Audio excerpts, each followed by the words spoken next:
Okay, I'm making this video called "Celebrities." We are targets are celebrities part two.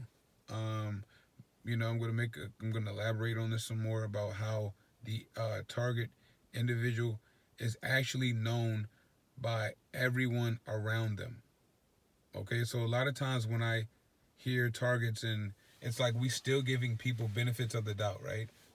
You'll still give like people in your neighborhood, people you come in contact with, exes, old confidants, associates. You'll still give these people benefit of doubt, and it's by nature because, like I said, for me, man, I'm just coming to the realization of it all within really the last like 6 months.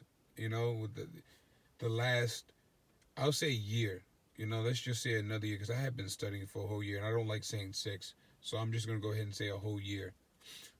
But for the last year or so, I've been kind of a student of how much these people have been and are aware of us. And I'm going to tell you guys the one thing that exposed the Matrix to me, it was definitely social media.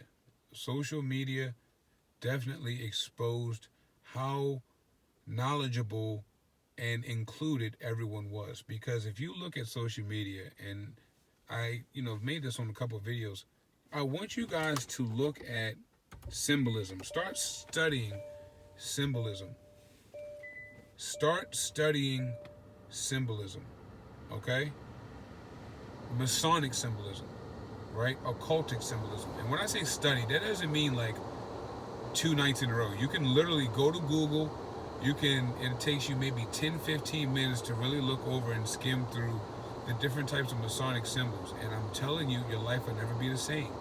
Because it's like once you have eyes to see, and there's levels to eyes to see, because I listen to some videos and you guys are opening my eyes. Iron sharpens iron.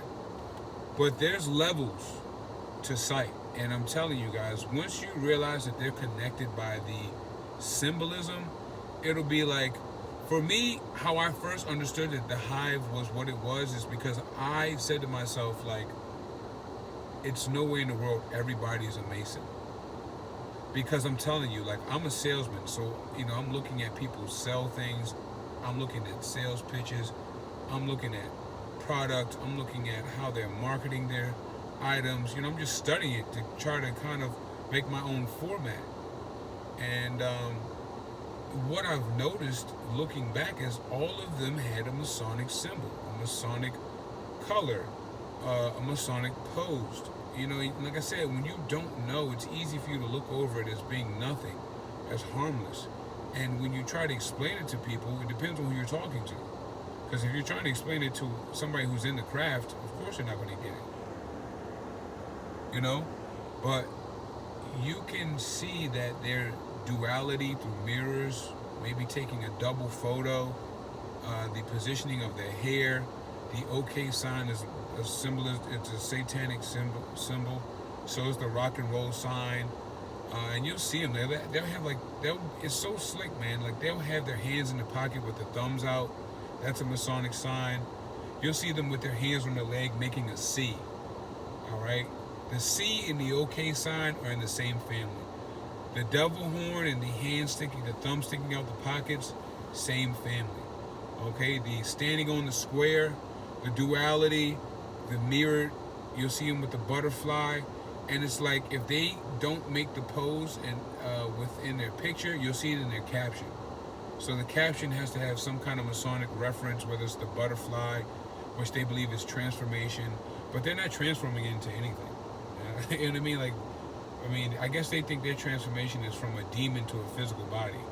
It's not a good transformation. But anyway, if you see the butterfly, it's them trying to program you, because their version is, they think being better is being a part of the system. So you understand, you're fighting two battles by day. You're fighting a battle of trying to stay with the Most High, keeping your name in the book of life, keeping your protection, keeping all those things under attack. And the other battle is you're fighting from Satan, you're fighting yourself from Satan, who's trying to get you to conform to the ways of this world, which is the beast system, the hive. So when you realize that they're connected by the hive, you'll see multiple people doing the same things in regards to you. But the trick is, right, they'll make it seem like they're attracted to you. They'll make it seem like they have interest in you. You know, make it seem like, you know, they'll make it seem to the point where you could jump in their inbox and they'll be like, you know what I mean? Like, it makes it seem like you could get their number. You know, they make it seem like they really have love for you, but it's a mind game. You know, Satan will give you whatever you want, but you just have to be with him. You have to be on his side. You know, that's why when he tried to tempt the Most High, you know, he tried to give them, it makes sense, because I never understood. I'm like, how could Satan try to persuade God with anything in this world? But it makes sense, man. It's like when Satan tried to tempt the Most High, when he was 40 days and 40 nights with the world, he was talking about the people of the world. You know, he was talking about the people. You know, the Most High already controls the earth, right? Which is not realm, but he controls this realm. Satan was saying that the Most High had bowed down to him, right? Which is the Son, Yahweh HaMashiach, that he would give him the people of the earth, is what I honestly think he meant, right? I thought he meant that, you know, not that he would give him the physical earth when it's already his.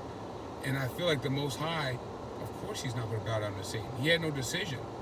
So I think it wasn't that the Most High didn't want to save the people who we are around. It's more so that Satan used them as a bribe to then try to overcome the Most High, which he already knew the Most High wouldn't do. So the Most High was in a rock and a hard place. And the Most High wasn't going to abort his mission so that Satan, he could bow. You know, you got to understand, the Most High owns and knows everything. And so, unfortunately, to say this, the Most High is, you know, these people were not worth the Most High bowing down to Satan. Could you only imagine if the Most, I mean, how could he save these people? It was like they were doomed, and they were doomed by their actions, because if Satan controlled them, right, in order for Satan to give these people, they must have been his. So they had given themselves to Satan by their acts and their sins, and the Most High died to save us. But when he died, and by the time Satan was offering this world, it just was two different spheres. That's why the Most High had his remnant. He had his children here that would serve him regardless.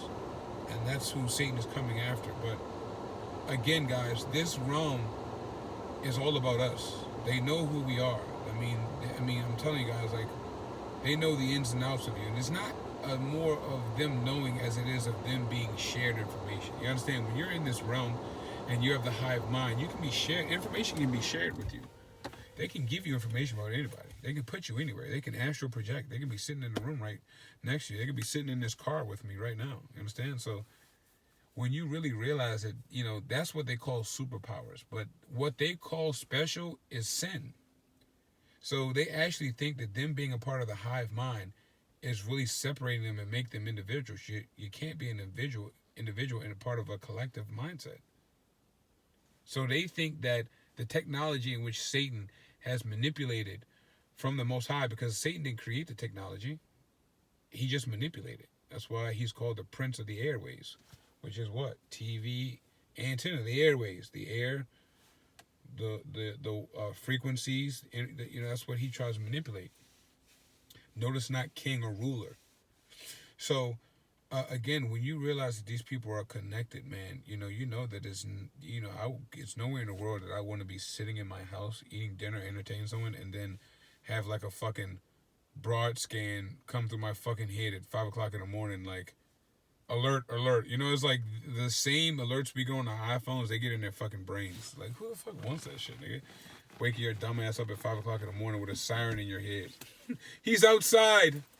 You know what I mean? Like, that's what they do, though, guys. Like, I'm dead ass. Like, you see me guys driving around in the morning, and these motherfuckers come from nowhere.